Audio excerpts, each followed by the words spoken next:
ಆಲ್ಗೋರಿದಮ್ಗೆ ಏನಾಯಿತು, ಯಾಕೆ ಯಾರಿಗೂ ವ್ಯೂಸ್ ಬರ್ತಾ ಇಲ್ಲ, ಏನು ಪ್ರಾಬ್ಲಮ್ ಆಗಿದೆ, ಆಲ್ಗೋರಿದಮಲ್ಲಿ ಏನು ಚೇಂಜಸ್ ಆಗ್ತಾ ಇದೆ.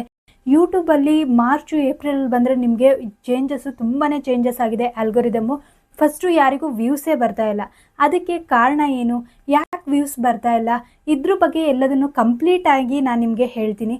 ವಿಡಿಯೋಲ್ಲೂ ಸ್ಕಿಪ್ ಮಾಡೋದಕ್ಕೆ ಹೋಗಬೇಡಿ, ಒಂದೊಂದು ಪಾಯಿಂಟು ಇಂಪಾರ್ಟೆಂಟು, ಎಲ್ಲನೂ ಕಂಪ್ಲೀಟಾಗಿ ನೋಡಿ. ವಾಚ್ ಟೈಮು ತುಂಬಾ ಇಂಪಾರ್ಟೆಂಟ್ ಆಗುತ್ತೆ. ನೀವು ವಾಚ್ ಟೈಮ್ ನಿಮ್ಗೆ ಗೊತ್ತಿರ್ಬೋದು. ಒಂದು ವೇಳೆ ನಿಮಗೆ ಇವಾಗ ವಾಚ್ ಟೈಮ್ ಅಂತಂದರೆ ನಿಮ್ಮ ಮಾನಿಟೈಸೇಷನ್ ಆಗಬೇಕು ಅಂತಂದರೆ ವಾಚ್ ಟೈಮು ತುಂಬಾ ಇಂಪಾರ್ಟೆಂಟು. ವಾಚ್ ಟೈಮ್ ಒಂದು ವೇಳೆ ನಿಮ್ಗೆ ಇರಲಿಲ್ಲ ಅಂತಂದರೆ ಆಗ ಏನಾಗುತ್ತೆ ಅಂತಂದರೆ ನಿಮಗೆ ಇದು ಬರಲ್ಲ, ಮಾನಿಟೈಸೇಷನ್ ಆಗಲ್ಲ. ಅದಕ್ಕೆ ನೀವು ಏನು ಮಾಡಬೇಕು ಅಂತಂದರೆ ವಾಚ್ ಟೈಮ್ನ ಜಾಸ್ತಿ ಮಾಡ್ಕೊಳ್ಬೇಕು, ಒಳ್ಳೆ ಕ್ವಾಲಿಟಿ ವೀಡಿಯೋಸ್ಗಳನ್ನ ಹಾಕಬೇಕು, ಈ ರೀತಿ ಎಲ್ಲ ಮಾಡಬೇಕು. ವಾಚ್ ಟೈಮ್ನ ಜಾಸ್ತಿ ಆಗಬೇಕು ಅಂತಂದರೆ ನಮಗೆ ಆಲ್ಗೋರಿದಮ್ಮು ಸಪೋರ್ಟ್ ಮಾಡಬೇಕಾಗುತ್ತೆ. ನಾವು ಆಲ್ಗೋರಿದಮ್ ಹೇಗೆ ಸಪೋರ್ಟ್ ಮಾಡುತ್ತೆ, ನೀವು ಯಾವ ರೀತಿ ವೀಡಿಯೋಸ್ಗಳನ್ನ ಹಾಕಿದ್ದೀರಾ, ಯಾರಿಗೆ ಸಜೆಷನ್ ಮಾಡಬೇಕು, ಇದನ್ನೆಲ್ಲ ಚೆಕ್ ಮಾಡುತ್ತೆ. ಈಗ ಏನಾಗಿದೆ ಅಂತ ಅಂದರೆ 2026ಅಲ್ಲಿ ಆಲ್ಗೋರಿದಮ್ಮು ಕಂಪ್ಲೀಟಾಗಿ ಚೆಕ್ ಮಾಡುತ್ತೆ. ನೀವು ಯಾವ ರೀತಿ ವೀಡಿಯೋಸ್ಗಳನ್ನ ಹಾಕಿದ್ದೀರಾ, ಯಾರಿಗೆ ಸಜೆಷನ್ ಮಾಡಬೇಕು. ಬರೀ ದೊಡ್ಡ ದೊಡ್ಡ ಕ್ರಿಯೇಟರ್ಸ್ನ ಬೆಳೆಸೋದು ಮಾತ್ರ ಅಲ್ಲ, ಚಿಕ್ಕ ಚಿಕ್ಕ ಕ್ರಿಯೇಟರ್ಸ್ಗೆ ಏನು ಸಪೋರ್ಟ್ ಮಾಡಬೇಕು, ಇದನ್ನೆಲ್ಲ ಚೆಕ್ ಮಾಡುವಾಗ ಇದೆ. ಇದನ್ನು ಫಸ್ಟು ನಿಮ್ಮದು ವಾಚ್ ಟೈಮು ಇಂಪ್ರೂವ್ಮೆಂಟ್ ಆಗಬೇಕು ಅಂತಂದರೆ ಆಲ್ಗೋರಿದಮ್ ನಿಮ್ಮ ವೀಡಿಯೋಸ್ಗಳನ್ನ ರೆಕಗ್ನೈಸೇಷನ್ ಮಾಡಬೇಕು ಅಂತಂದರೆ ಒಳ್ಳೆ ಕ್ವಾಲಿಟಿ ವೀಡಿಯೋಸ್ಗಳನ್ನ ಹಾಕಬೇಕು. ಇವಾಗ ದೊಡ್ಡ ದೊಡ್ಡ ಕ್ರಿಯೇಟರ್ಸ್ಗಳು ನಾವು ಫೇಮಸ್ ಆಗಿದ್ದೀವಿ ಬಿಡು ಅಂಥೇಳಿ ಅವರು ಏನು ಬೇಕೋ ಅದನ್ನು ಹಾಕಿಬಿಡ್ತಾರೆ. ಅವ್ರಿಗೆ ವ್ಯೂಸ್ ಬರುತ್ತೆ, ಒಬ್ರೊಬ್ರು ಲಕ್ಕು ವ್ಯೂಸ್ ಬರುತ್ತೆ, ಒಬ್ರೊಬ್ರಿಗೆ ವ್ಯೂಸ್ ಬರಲ್ಲ.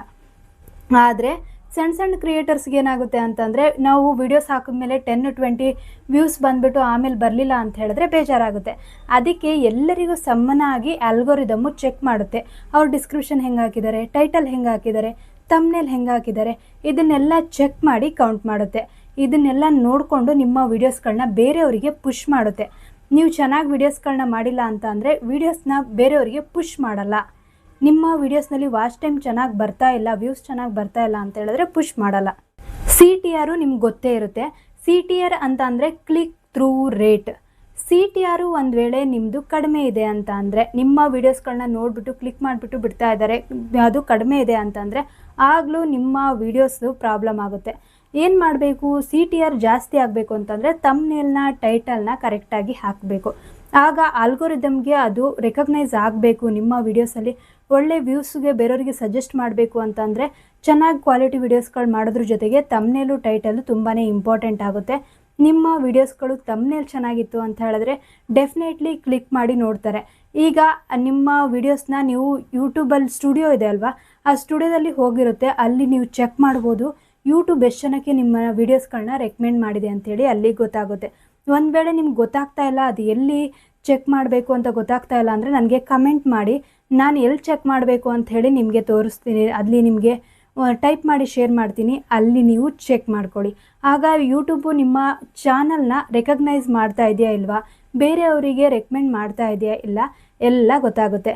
CTR ಚೆನ್ನಾಗಿರಬೇಕು ಅಂತಂದರೆ ತಮ್ನೇಲು ಚೆನ್ನಾಗಿರಬೇಕು. ಇದನ್ನು ನೆನಪಲ್ಲಿಟ್ಕೊಳ್ಳಿ. ಆಲ್ಗೋರಿದಮ್ ಬಗ್ಗೆ ನಾನು ಆಲ್ರೆಡಿ ಹೇಳಿದೆ. ಆಲ್ಗೋರಿದಮ್ ಬಗ್ಗೆ ಹೇಳಾದಮೇಲೆ ಮೇಯ್ನಾಗಿ ನಾನು ಆಲ್ಗೋರಿದಮ್ ಏನು ಅಂತಂದರೆ ನಿಮ್ಗೆ ಗೊತ್ತಿರುತ್ತೆ. ಆಲ್ಗೋರಿದಮ್ ಅಂತಂದರೆ ಇದು 3 to 5-6 ಸೆಕೆಂಡ್ನಲ್ಲಿ ನೀವು ವೀಡಿಯೋಸ್ಗಳನ್ನ ಚೆಕ್ ಮಾಡಿ ನೋಡಿದ ತಕ್ಷಣವೇ ಅದು ಯಾರಿಗೆ ನಾವು ವೀಡಿಯೋಸ್ನ ಪುಷ್ ಮಾಡಬೇಕು, ಆಮೇಲೆ ಒಂದು ಸ್ಟ್ರಾಂಗ್ ಹುಕ್ ಇದೆಯಾ ಅಂಥೇಳಿ ಆಲ್ಗೋರಿದಮ್ ಚೆಕ್ ಮಾಡೇ ಮಾಡುತ್ತೆ. ಇದನ್ನು ಆಟೋಮೆಟಿಕ್ಕಾಗಿ AI ಮೂಲಕ ಇದು ಚೆಕ್ ಆಗುತ್ತೆ. ಇದು ಚೆಕ್ ಆದಮೇಲೆ ನಾವೇನು ಮಾಡಬೇಕಿಲ್ಲಿ ಅಂತ ಅಂದರೆ ಕನ್ಸಿಸ್ಟೆನ್ಸಿ ತುಂಬಾ ಇಂಪಾರ್ಟೆಂಟು. ನೀವು ವೀಡಿಯೋಸ್ಗಳನ್ನ ಹಾಕೋದನ್ನು ಕಂಪ್ಲೀಟಾಗಿ ಬಿಟ್ಟಿದ್ದೀರಾ ಅಂತಂದರೆ ಮಿನಿಮಮು ವಾರಕ್ಕೆ 3 ವೀಡಿಯೋಸ್ಗಳನ್ನಾದರೂ ಹಾಕೋದಕ್ಕೆ ಟ್ರೈ ಮಾಡಿ. ಇದರಿಂದ ನಿಮ್ಮ ಚಾನಲ್ಲು ಬೇರೆಯವರಿಗೆ ಬೇಗ ರೆಕಗ್ನೈಸ್ ಆಗುತ್ತೆ. ಆಮೇಲೆ ನೀವು ಒಂದೇ ನೀಚ್ನ ಮೇಂಟೈನ್ ಮಾಡಿ. ಆಗ ಆಲ್ಗೋರಿದಮ್ಗೆ ಅದು ಗೊತ್ತಾಗುತ್ತೆ, ಹೌದು ಈ ವೀಡಿಯೋಸ್ಗಳನ್ನ ಅವ್ರು ಮಾಡ್ತಾ ಇದ್ದಾರೆ, ನಾನು ಇಂಥವರಿಗೆ ಅದನ್ನು ಸಜೆಸ್ಟ್ ಮಾಡಬೇಕು ಅಂತ ಗೊತ್ತಾಗುತ್ತೆ, ಅದು ಸಜೆಸ್ಟ್ ಮಾಡುತ್ತೆ. ಇದಿಷ್ಟೇ ಆಲ್ಗೋರಿದಮ್ಮು. ಈಗ ಚೇಂಜಸ್ ಆಗಿರೋದು ಅಂತ ಅಂದರೆ ಸ್ಮಾಲ್ ಕ್ರಿಯೇಟರ್ಸ್ಗೂ ತುಂಬ ಪ್ರಿಫರೆನ್ಸ್ ಕೊಡ್ತಾ ಇದ್ದಾರೆ. ಆದಷ್ಟು ವೀಡಿಯೋಸ್ಗಳನ್ನ ಜಾಸ್ತಿಯಾಗಿ ಕ್ರಿಯೇಟ್ ಮಾಡಿ, ಒಳ್ಳೊಳ್ಳೆ ಕ್ವಾಲಿಟಿ ವೀಡಿಯೋಸ್ಗಳನ್ನ ಕೊಡಿ, ತಮ್ನೇಲ್ನ ಚೆನ್ನಾಗಿ ಕ್ರಿಯೇಟ್ ಮಾಡಿ. ಒಂದು ವೇಳೆ ಈ ವಿಡಿಯೋ ನಿಮ್ಗೆ ಇಷ್ಟ ಆಗಿತ್ತು ಅಂತ ಹೇಳಿದ್ರೆ 2 Bytes ಕನ್ನಡ ಚಾನಲ್ನ ಸಬ್ಸ್ಕ್ರೈಬ್ ಮಾಡೋದನ್ನು ಮರಿಬೇಡಿ. ಸಬ್ಸ್ಕ್ರೈಬ್ ಮಾಡಿ, ಸಪೋರ್ಟ್ ಮಾಡಿ. Thanks for watching. ನೆಕ್ಸ್ಟ್ ವಿಡಿಯೋದಲ್ಲಿ ಸಿಗೋಣ.